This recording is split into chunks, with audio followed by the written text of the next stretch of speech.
पावसाचं वातावरण झालं आणि तांबडा पांढरा रस्सा वळायची लई इच्छा झालती. मग काय आर के नगरपासून पुढे जे कंदरगाव रोड आहे की नाही, तिथं टेकडीवरती ते हार्दिक हॉटेल म्हणून आहे. म्हणजे कसं थाळीसाठी एकदम स्पेशल हॉटेल आहे. तांबडा पांढरा तर बघूनच कळतोय का क्वालिटी असणार आहे तो.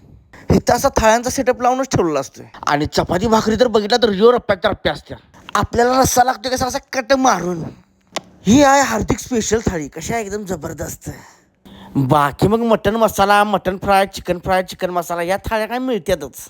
खरं चपाती बघा की एक चपाती 2 चपातीच्या बरोबर आहे. मटन पण कसं एकदम लुसलुशीत असं खिम्यात गरगरीत बुडवायचं आणि द्यायचा रपाटा. आहा, ह्या मटन मसाल्याचा मसाला एकदम प्रॉपर आहे का, एकदम घरगुती आपल्याला पाहिजे तसं आहे. त्यामुळे वड की वड कार्यक्रम केलाय. आणि इकडे जीवाची राणी गद्दार एकदम खतरनाक मसाले भात. असा मसाले भात असला की जीव एकदम तुटून पडतोय. त्यामुळे पूर्ण इसकडून खायला लागते. असं पहिला चाळकन लिंबू पिळायचा, मग सगळं मटण त्यांनी मिक्स करायचं. हे अंडं तर पहिला घ्यायला लागतं. यातलं बलक असतं की नाही ते भाताचं